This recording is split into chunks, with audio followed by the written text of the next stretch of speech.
Hi everybody, Kirsty, Goddess of Neptune here. I hope you're doing well. So we have a super full moon happening on the 1st or the 2nd of August, depending on where you are in the world. For us in the UK, it's happening 1st of August at 1931. So of course, apply your own time zones as appropriate. This will be a full moon in Aquarius, or super full moon in Aquarius. And we also have another full moon right at the end of August, again, depending on where you are in the world, 30th or 31st. So August is bookended by full moon energy. So there's a lot of emphasis around illumination and also releasing, because the lunar energy can help us with releasing, of course. And we know from past experience, and certainly recently, there can be a lot of illumination of things that we need to know. We're on this journey of transformation. As we know, I don't need to tell you that. I remind you probably every astrology report, but we know that, we can feel it. We're going through extensive, deep transformation in accordance with our higher self, our true divine alignment, and it's been heavy. But it's necessary. It's change that's necessary, and we're being guided in that way. We're being supported in that way. So this full moon energy bookending August means that August is a pretty profound month on our healing journey, on our transformation journey. Okay. Now, as always, I've got the chart, which I'll pull up to show the full moon as an event, and also another chart which just shows you the transits happening against the UK's natal chart to provide some context, okay? And looking at the astrological data in that respect and my intuitive interpretations of that. Should just point out, I've got my dragon's blood incense going off, and every now and then it just seems to waft in front of me. So let's just go with the flow with it all.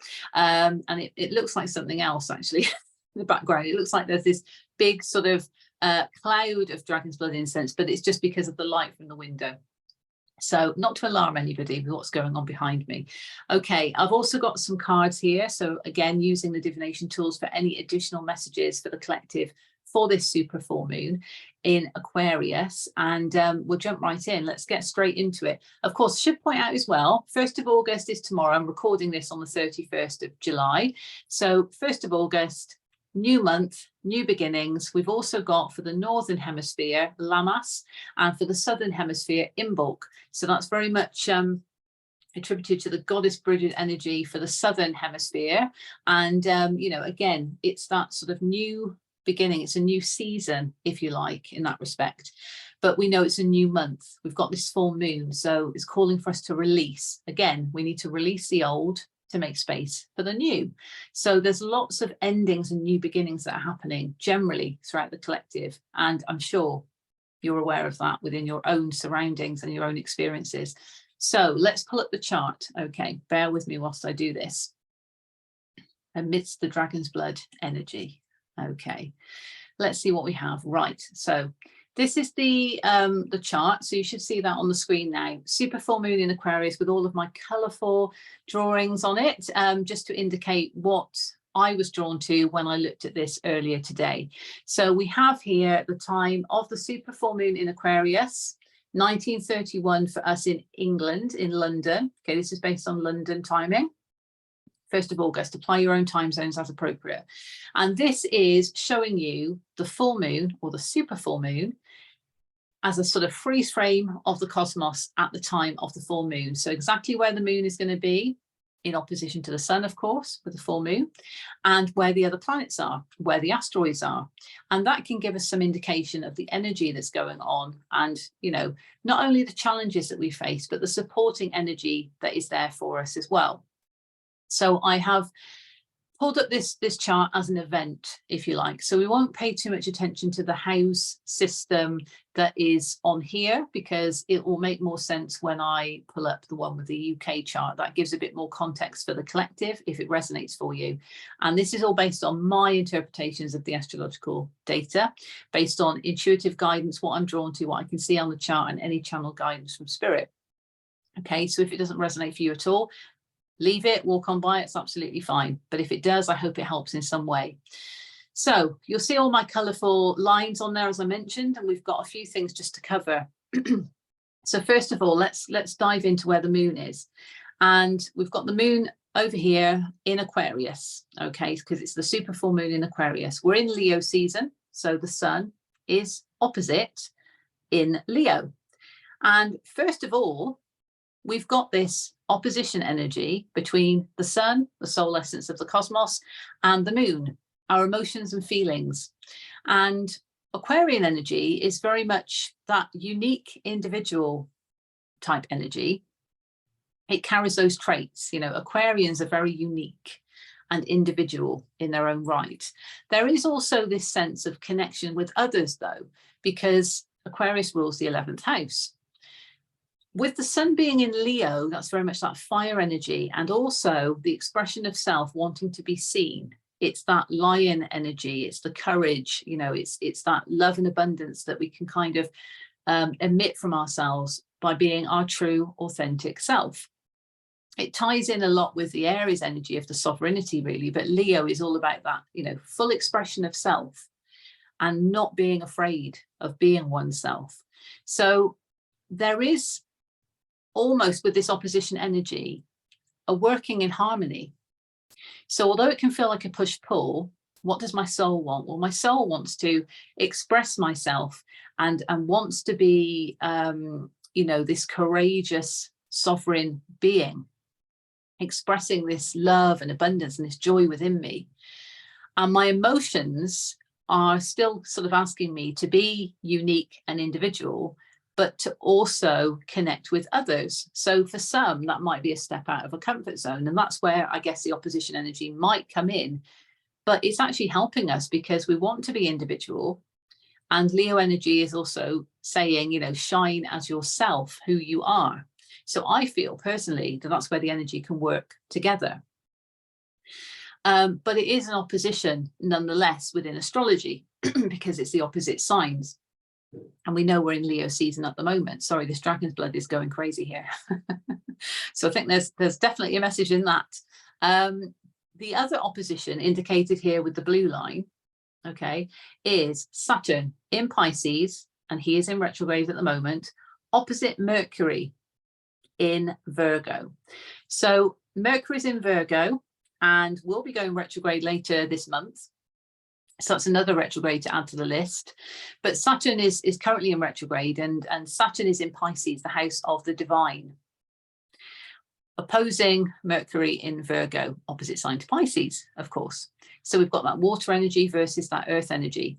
But it's not just that. This is about, you know, Saturn is serving up lessons and karmic returns, whether that's further lessons or actual rewards for the past 3 years of those lessons we have learned.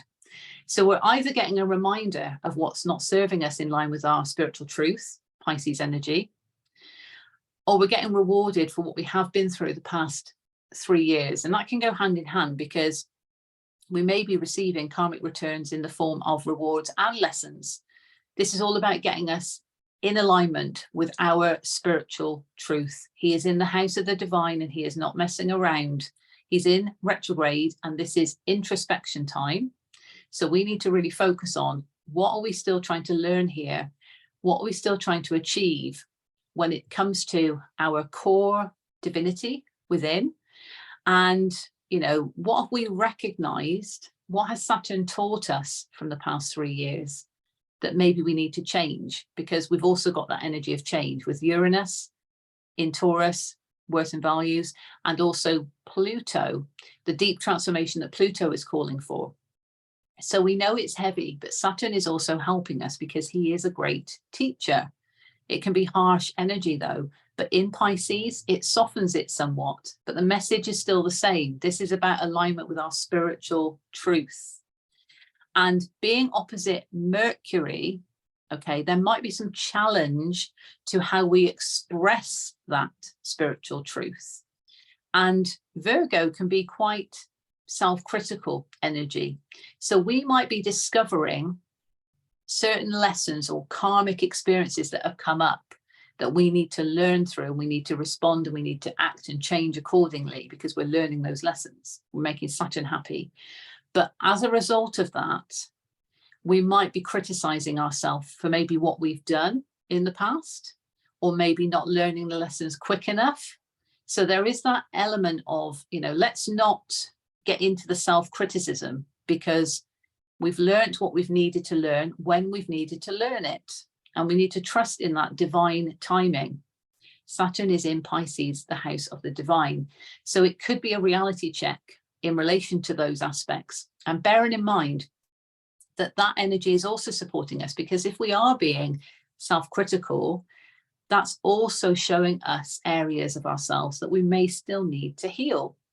So it can feel rough at the time, but when we can actually take the wisdom from it and recognize why Saturn is showing us what he's showing us, then we can be less self-critical.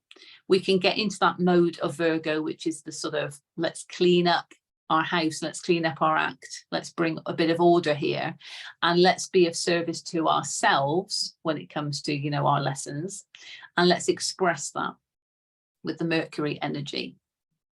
Okay, we have got squares going on. The squares can provide challenging energy. Now there is a square between Pluto in Capricorn, he's also in retrograde, the South Node, which is now in Libra, Juno in Cancer, and then we have the North Node down here in Aries, because of course the nodal shift recently, so they have moved signs, but that felt like it was a destined time for empowerment, really, and to bring things into balance, to cleanse karma, to bring things into balance.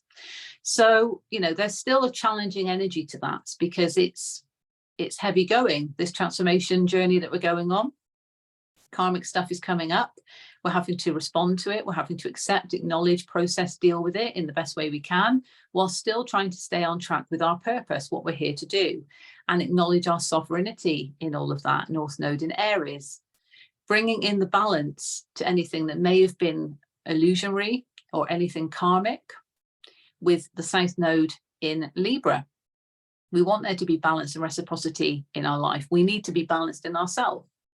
So there can be challenges to that because of things that have been coming up to the surface. Remember, Pluto is deep transformation. So deep stuff coming from the depths of the soul up for acknowledgement and transmutation, processing in whatever way. That can be heavy going, but it's all part of the process. And Juno is in the mix. Juno is divine feminine energy, asteroid, of course, not a planet, but symbolizes love and marriage. So there may have been, for a handful of you in the collective, aspects of relationships that have been coming up, karmic relationships that need to be transformed in some way. And this is just indicating that that can be challenging, especially if we're only becoming aware of certain things now as part of this healing journey. We've also got a square between the moon and Jupiter. So the moon in Aquarius, as we know, the full moon at the time of this, and Jupiter. So when it comes to expansion, and Jupiter's in Taurus, so that's about our worth and values, our feelings about being our unique self, our feelings about being individual, being who we are,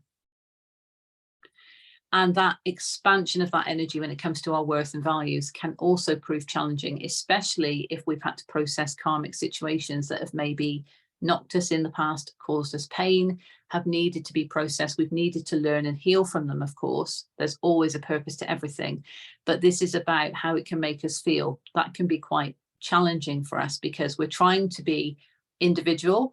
We're also trying to expand our emotions when it comes to our worth and values, but we're having to process things step by step as well. So that all goes back to timing again, that it takes us as long as it takes us to process these things. And we shouldn't be hard on ourselves for that. Now let's come on to the good stuff, the trines. So this is the green lines that I've got here on the chart. Okay, so you can see the triangle, and that goes from the moon up to Ceres in Libra and to Vesta over here in Gemini. Okay, so again, with our feelings, that emotion when it comes to being individual and wanting to bring about balance and expanding on that, because Ceres can also bring expansive energy. Ceres is like a mini Jupiter, that's what I say. But there is this harmony between expansion of that when it comes to the fairness and the equal give and take that we want to bring into our life, to bring into our feelings and emotions. We want to feel balanced in our emotions in order to continue on this healing journey.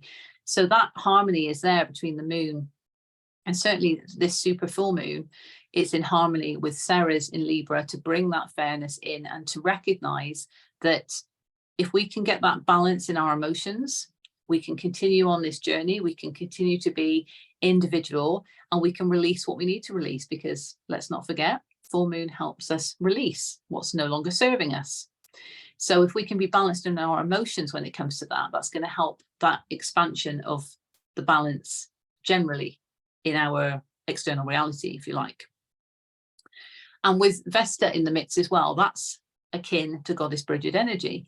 That's the sacred flame within. So what sparks that fire within? What lights you up? Because that's also going to determine how our emotions are. So if we're doing stuff and we're guided in that way, we're maybe being a bit curious because it's Gemini energy, maybe needing to look at two sides of something, but understanding from a logical perspective, what does actually spark the flame within me? And it sparks the flame within me, and therefore it makes me happy or it makes me excited. So it's that positive impact on our emotions. And as a result as well, that's where Ceres comes into the mix again. Things can balance out and we can expand our own opportunities to do more of what we like, to make us feel good, expand more, do more what we like, feel good, you know, so it goes on and on and on. And there's also a trine between Pluto and Uranus. So Pluto, deep transformation, Uranus, change.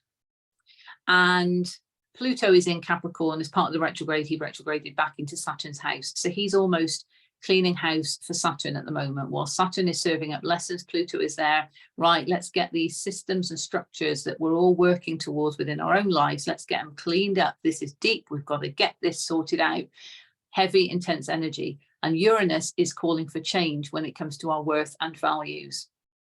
So this is all about how those two planets are also working in harmony, because by transforming what needs to be transformed, we are opening up more of our worth and values, and vice versa. When we understand what we're worthy of, we can transform situations, connections, experiences that fall under the category of not being of worth to us. So, you know, and that's from being our true authentic self. So when we can be our true authentic self and we know what we're worthy of and we know our value, we can then clean house, transform, release what no longer serves us. So of course it's going to be a harmonious aspect, but at a pivotal moment, I should add, because of this super full moon.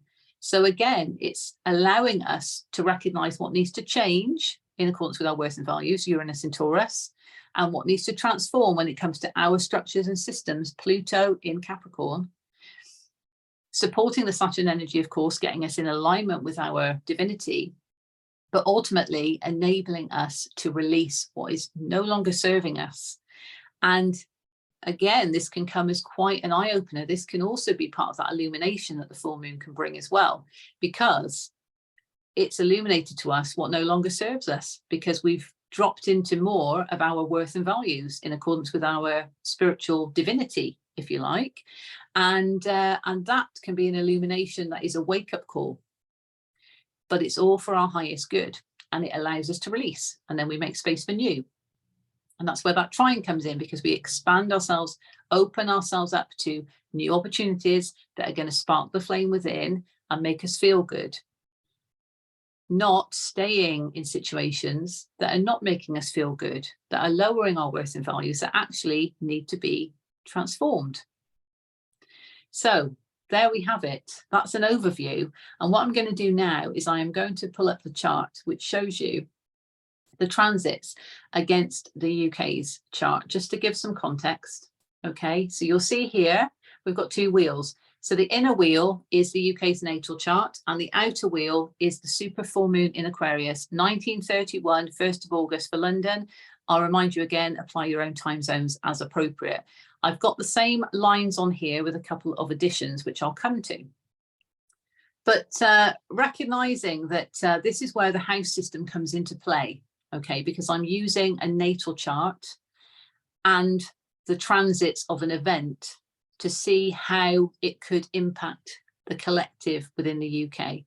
And I say could because it might not resonate with you at all. Remember, this is my interpretations of the astrological information and any channeled insights that I get to inform you of, because there might be someone out there that is watching this and is like, yep, that is spot on with what I'm going through. And if it helps in some way, I'm doing my job as a light worker. So, you know, take it with a pinch of salt. If it resonates for you, great. If it doesn't, leave it and walk on by. Okay. So this is just to give you that insight.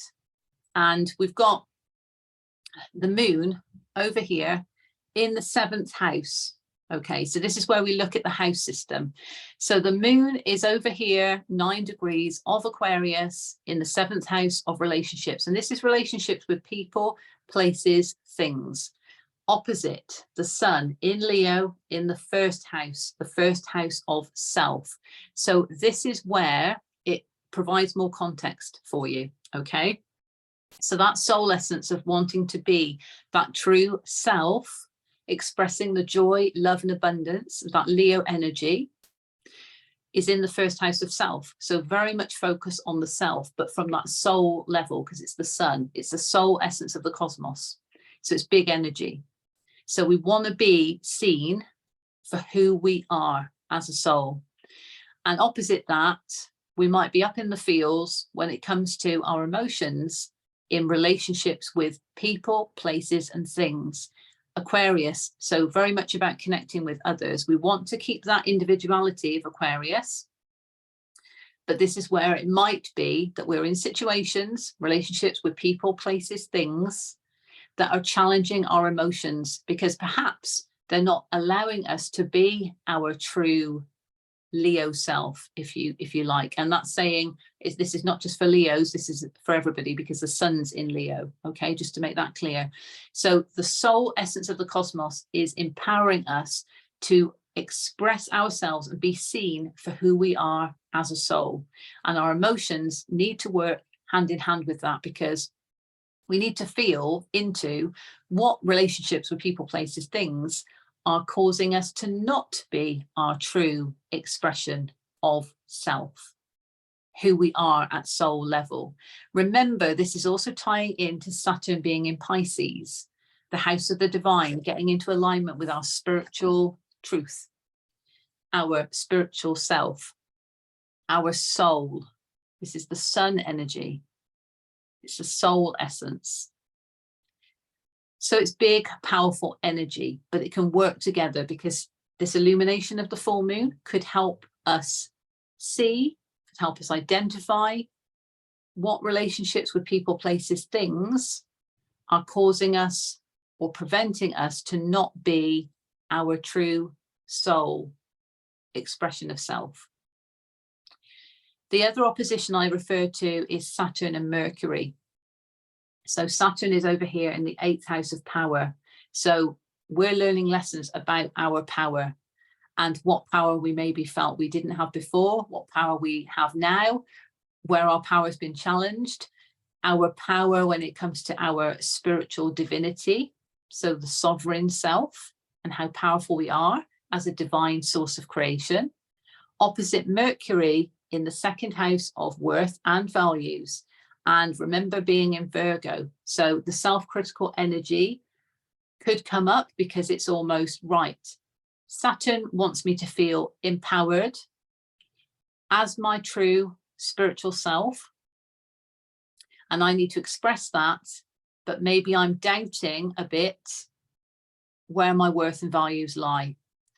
And recognizing here that for the UK's chart, Mercury is conjunct 5 degrees apart from the UK's natal moon. So it could be touching on feelings here with self-criticism in our expression in accordance with our worth and values, because maybe we know who we are at soul level, but these lessons have been hard and we're not so confident to maybe express that at this point. Remember, the energy can work in harmony if we're aware of it. So this is an empowerment of our expression based on our worth and values. And that's what needs to come forth. Okay, and we have got Venus and Lilith both also transiting through the second house. Lilith, feminine energy, Venus, feminine energy. So that nurturing of ourselves through any self-critical aspects. However, there's a caveat here, because Lilith can actually show the shadow side, the dark feminine side. So there's already a balance between light and dark here, which we need. That's life, that's reality. But Lilith can also bring up doubts. I recognize Lilith and Venus are both in Leo, and both retrograde, in fact. So it is that introspection in terms of, you know, are we nurturing ourselves enough to understand that love we need to show ourselves to be who we want to be as a soul, as that true expression of our soul's truth. So it's looking at that as well as part of this, but I won't labor on that too much. There is also the squares that I mentioned. So we've got, of course, North Node up here in the 10th house, South Node opposite in the 4th house, Juno in the 12th, and we also have Pluto over there in the 6th. Okay, so recognizing that this deep transformation, as I was saying, can be challenging because of karmic situations coming up. But when it comes to us being of service to ourselves in all of this, not only to other people, but to turn that spotlight on ourselves and that transformation journey, how can we be of service to ourselves with this? Because we need to transform a few things in order for our well-being to improve. 6th house, you know, daily routines and schedules, what needs to change, what needs to transform. Perhaps it was a structure that we had in our daily routines that is no longer working for us. And we need to show ourselves that love, you know, but it could be hidden because it's 12th house, Juno is there. We need to nurture ourselves through this, but recognize that that's hidden. So that's going on beneath the surface. Pluto is also beneath the surface in a way because of the depth of what's going on at the soul. So we need the Juno energy to actually work with the Pluto energy to nurture us through this. And then we can be guided towards that sovereignty when it comes to our purpose, North Node in Aries, in the 10th house of social status and work, and also inner authority. Aries is very much about inner authority, sovereignty, and Chiron is there. So this has been a big part of the healing journey. We need to understand where we're heading towards, what is our direction when it comes to our warrior self, our sovereignty, and understanding that opposite with the South Node being in the 4th house, our foundations, any foundations that have been illusionary need to change. But that's what can be hard, because it could be karmic stuff coming up for us to deal with, as I mentioned before. So we've got to nurture ourselves through this in order to maintain that sort of guiding path of our sovereignty.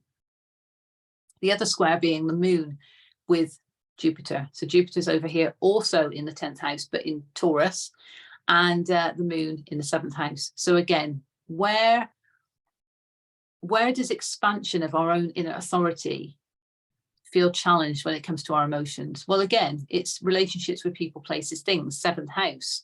So it doesn't have to be a relationship with someone else, but it can be, because it covers all of those things. It could be a relationship with a place that you might have outgrown. So an example there, you know, we might feel restricted in our emotions with that challenging square energy because we feel like we can't expand, Jupiter, in an area where we've been all our life. You know, we've outgrown it because of this journey of evolution. And it's causing some challenge within our emotions because maybe we don't want to detach from an area, or maybe it's going to cause upset within other relationships. So it's playing on the emotions because we want to expand, and Jupiter is calling for us to expand when it comes to our worth and values in Taurus, in the 10th house of inner authority. Let's not dismiss the fact that the 10th house also relates to work. So this could be a relationship with a job. And this job could be restrictive in terms of not allowing for expansion or development. And that's also causing emotional strain. But again, with the full moon, it's illumination of that in terms of what needs to change. So this is where all of these aspects can work hand in hand, because Uranus is calling for change in our worth and values. And it just so happens that here, Uranus is in the 11th house of connections with others. But there is this overall message of change. Pluto wants the deep transformation. Saturn wants us to learn our lessons and get in line with our spiritual truth. So it's all linking together. Chiron has been wanting us to heal our warrior self, our sovereignty. Why might that be? So we can fight for ourselves. So we know who we are as a soul and what direction we want to go in and what we need to change in order to get to that point. So that's very important. I mentioned Uranus. And what we have here is we have this, and I'm trying to remember now the lines that I've drawn. Because I've got some extra ones, and those really were the additions that I mentioned before. Okay, but we know we've got Ceres and Vesta with the moon. Sorry, so we've also got with the moon, we've got this harmonious aspect that's going down here to Ceres. So that expansion when it comes to fairness and reciprocity within our foundations, you know, that's what we're striving for by eliminating the karmic stuff, eliminating the illusionary stuff, you know, getting more stable, bringing that balance into our foundations so that it's fair for us, and enabling, you know, those connections with others that light us up, okay, are also going to then make us happy. So that's what also needs to be looked at. Who are we connecting with that makes us happy, that allows us to keep that sacred flame within lit? And also what enables us to maintain that balance within our foundations, the new foundations that we're building for ourselves, because the old ones are crumbling and these are new ones. Okay, you know, and Uranus with the with Pluto, again, and I probably mentioned it, apologies if I'm repeating myself, it's that harmonious aspect between those two, because the transformation is assisting the change. The change is assisting the transformation. It's the same thing, but it's the worth and values. As we understand our worth and values when it comes to our connections with other people, 11th house, then we can truly transform our daily routines and perhaps who we're engaging with when it comes to our well-being and how that's going to transform, and vice versa. Okay, interchangeable there. Now, I did want to mention here, we've got Venus, as I mentioned, in the 2nd house, and she is in retrograde. So there is that introspection now, just like the other planets that are in retrograde. It offers us a period of introspection. And for Venus, you know, in terms of that Venus energy, that love energy, that's also under the spotlight, because we need to understand, what do we love? What do we love? Ties in with the sacred flame energy as well, what lights us up. But what do we love? What makes our heart smile in that way? What makes us happy? And are we doing those things that make us happy? Are we with those people that make us happy? Or do we need to change? So this is where the introspection comes into it. And in the 2nd house for the UK's chart, you know, with our worth and values. So, okay, recognizing my worth, does that still make me happy? Does that connection still make me happy? And what I'm doing over here making me happy? You know, it's things like that. And understanding that Lilith, as I mentioned before, is that shadow feminine side, also a great teacher, because we need to understand where anxiety is coming up, where doubts are coming up, where fears are coming up, because it helps us address what we need to heal. So there is balance. There's beautiful balance in the feminine energy between the light and dark here, because we've got Venus and Lilith, both in Leo. So we need to understand our worth and values and how we can naturally balance the light and dark within. We need to also balance the feminine and masculine, of course, but there is emphasis here on the nurturing aspects, especially because we've got Juno in that square with the deep transformation and the nodes. So there is that to be said as well. but we need to understand, what do we love? So our relationships with people, our relationships with, you know, places and things, again, like the 7th house, but what do we love about these things, and what don't we love? What doesn't make us happy, and what needs to change? And this could also relate to, you know, money aspects, because Venus can be attributed to money as well as love. So just think of that sort of Empress type energy. You know, we're wanting to birth something new for ourselves here, but it needs to be in accordance with our divine truth, in accordance with our heart and our soul. What makes us happy? Why do things that make us unhappy? Doesn't make sense, does it? So this is where we're being asked to go within and truly introspect. Why we might have been doing certain things for a certain period of time is also making Saturn happy, because we're learning those lessons, we're gaining the wisdom, we're understanding why, and we're addressing, or beginning to address, any aspects of healing that have come up from those insights. Certainly with the full moon, illuminating all of this for us, and also helping us release, processing it in the time it takes us to. But the realization and the acceptance is the first stepping stone across that ravine, if you like. So it's very important to acknowledge all of these things that are coming up. You know, they might not seem that big a deal. It might be quite insignificant, you know, through perception, in relation to the grander, deep transformation that's going on, but it's all part of it. Because if we're just following a healing journey and we're just, you know, yes, I'm doing that, yes, I'm doing that, but we're not acknowledging where some of this deep-rooted stuff is coming from, could even be past life stuff. There's been a lot of that coming up, and that takes time to accept. First and foremost, to accept and acknowledge and understand, because that brings its own powerful illumination. It's like, wow, that is why I've always followed this pattern of XYZ, because it was a past life and I needed to heal from it. I needed to learn from it. Could even just be earlier in this lifetime. You know, if it's a repeating pattern and it gets harder, more challenging each time the cycle goes round, then eventually we need to learn our lesson. So that is what Saturn is trying to teach us here as well throughout all of this.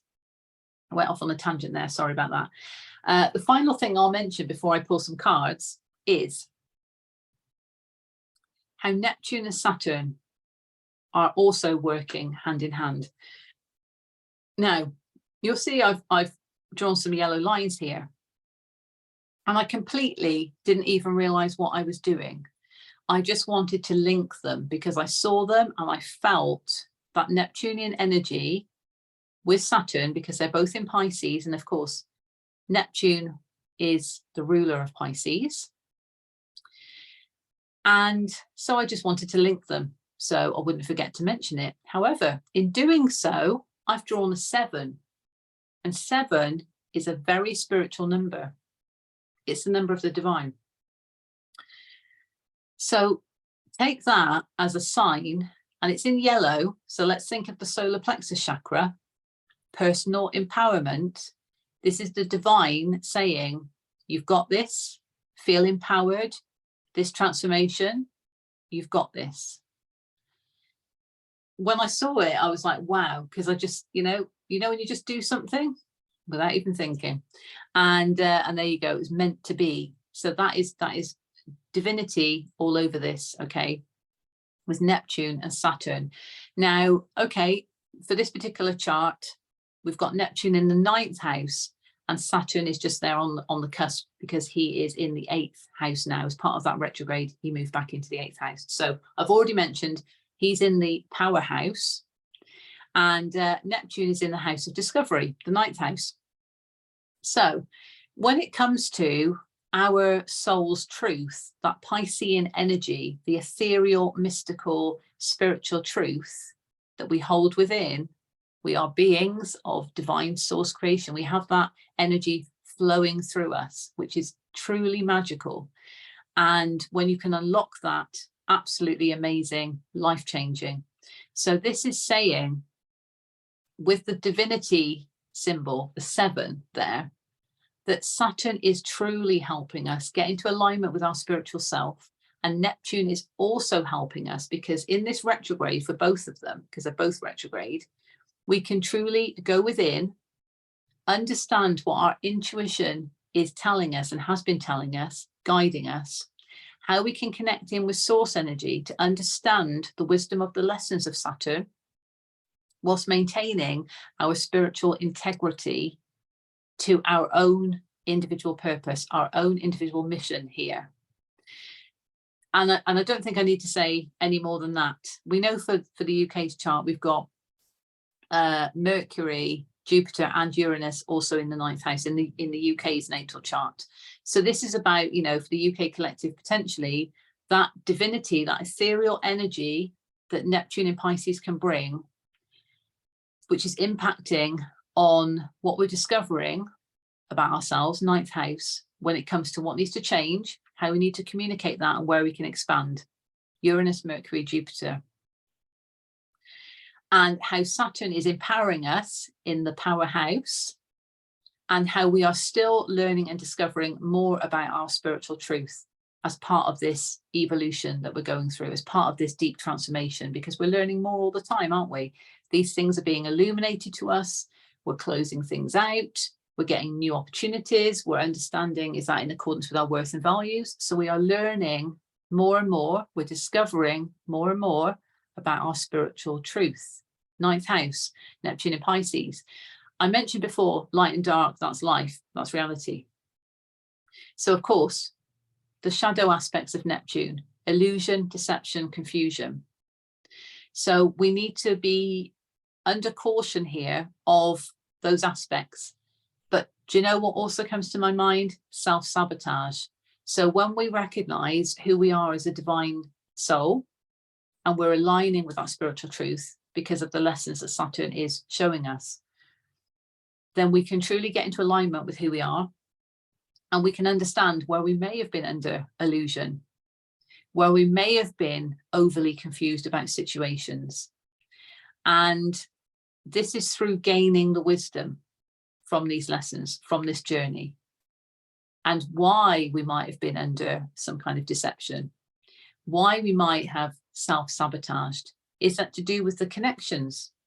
Is it to do with what the moon might be showing us in the 7th house, relationships with people, places, things? Have we believed something that wasn't actually true? And now we are recognizing that actually we're worth more than that. We can move past that, whether it is somebody, something, you know, a situation deceiving us, whether it's our own overthinking deceiving us, you know, that's down to the individual.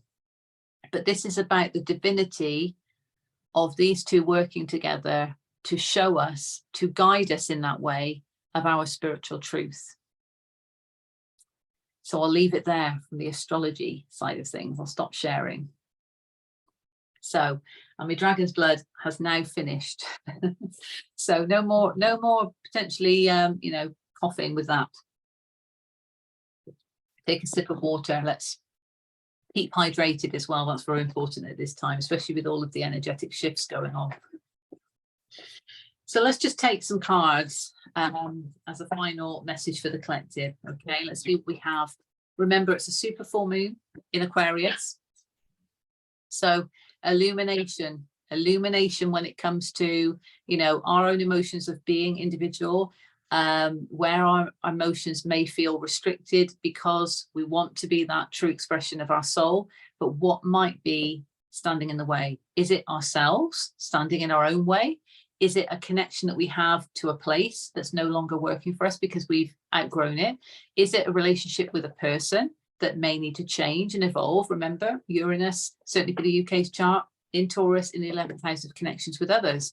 Or is it, you know, something like a job or a project that we're connected to that is just not serving us, not making us happy, and we can't be our true self? We feel like we're held back. Is it something like that? So this is all what could be under the full moon microscope, the super full moon microscope, and supporting us with that energy of what we need to release as part of the transformation that Pluto is calling for. And it's part of the lessons that Saturn is teaching us. So we're going to make Saturn happy. We're going to make Pluto happy. We're going to make ourselves happy as well, because we're getting into that divine alignment with our soul's truth. Okay, let's see what the Astro deck has. Any additional messages for the collective for the super full moon?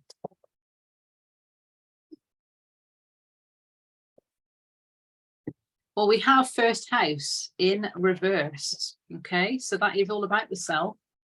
So we need to recognize that it all starts from us. There we go, sun.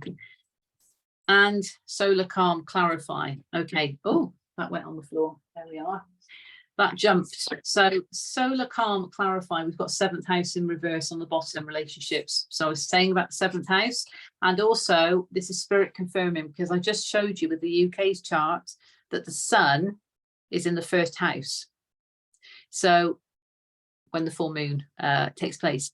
So the sun in Leo in the first house, both in reverse. So there is definitely something that is restricting us from feeling like we can be our true, authentic self.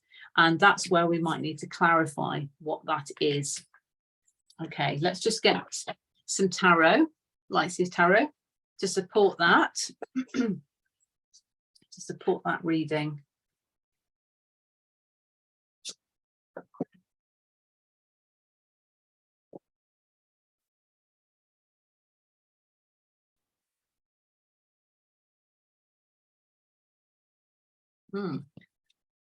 That was interesting. Better.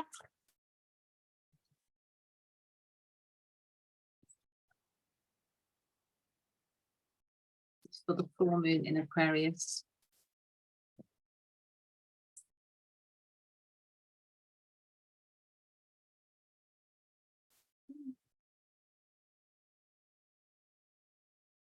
Thank you. Wow. Bottom of the deck, Aquarius energy with the star. So that's hidden energy because it's on the bottom. Now, there needs to be a recognition of the star that you are, okay, which ties into sovereignty. There's healing energy to this, but the star is also the card that comes after the tower in tarot. So after change and upheaval, crumbling of the foundations that are not serving us, there is healing, there is a rebirth moment. It's like a restart. This is recognizing there is hope and there is renewal, but also recognizing the star that you are, because that is that empowerment of self as well. Beautiful card. It's Aquarius energy though, so interesting because it's the super full moon in Aquarius. But what we have here is we have two aces and we have a major arcana in between. Now we've got the Ace of Wands, okay, and think of that as that Vesta energy, the sacred flame, because that is a spark, that is a new beginning that is creative and or passionate. It's what lights the flame within, but it's also something that you're fully aware of, because the flame in this card is in the third eye. So that intuitive feeling of what it is that lights you up, what sparks that fire within. And then we've got the Ace of Pentacles. So that's stability. That's a new stable beginning and protection of that, you know, almost feeling like the divine is protecting that for us with those hands cupping the pentacle. And in the middle, we have the Lovers. So take this as it resonates. This is what it looks like in the upright position. This is Gemini energy, okay? And it doesn't have to mean a soulmate connection, because the Lovers can represent a choice. It could be a choice to do with a connection, but it could simply be a choice. And what was interesting was these aces were bookending, a bit like the full moons bookending August. So think of that as the month of August. A choice needs to be made. A choice needs to be made in August, one that's going to allow you to bring in a new stable beginning, and also something that is going to light that flame within, that creative spark within, that passion within. Okay, because it's very much about this rebirth moment. Okay, and because it's the super full moon, We've got a moon deck, which is the Queen of the Moon. So let's embrace that sovereignty and take card from the Queen of the Moon Oracle deck for you.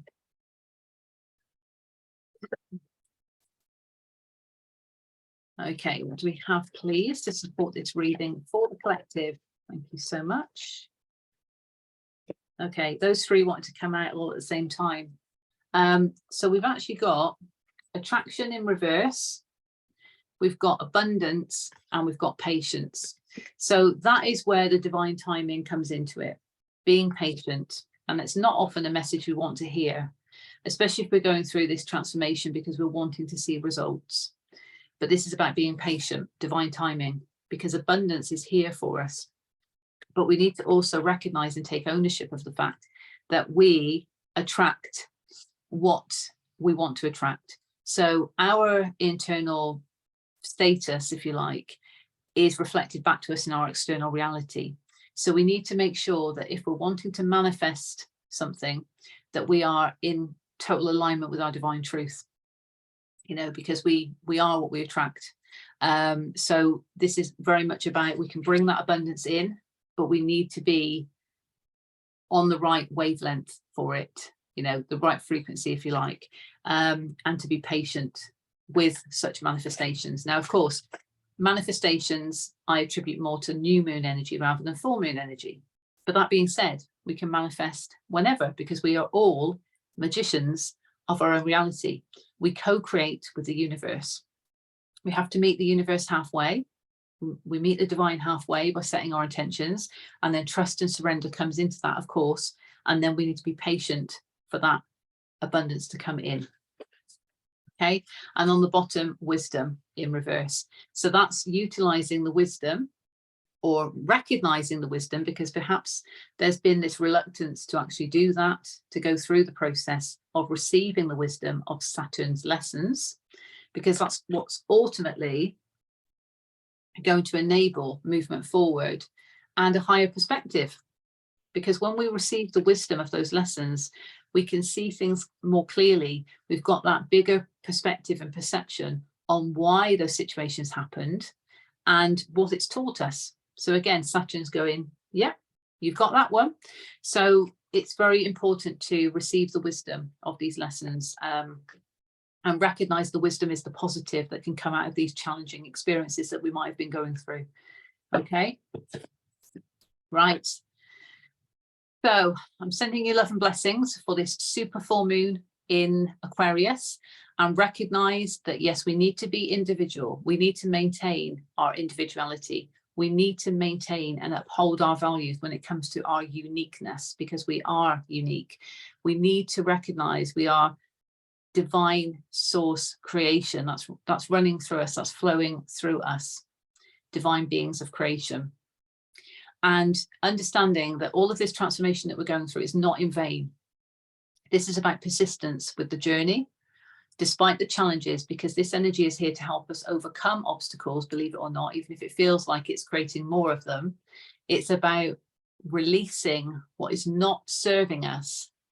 First of all, understanding why it's not serving us, because we're coming into alignment with worth and values. We're coming into alignment with our spiritual self. We're understanding via our intuition, when we listen to it, what is not serving us and what needs to change, what needs to evolve, what needs to be released. And the full moon can help us release, and also can help illuminate. So if you're wanting clarity on the situation, seeking that clarity on the full moon, illumination can come through if we're open to receive those messages. Again, receiving the wisdom of the lessons of Saturn.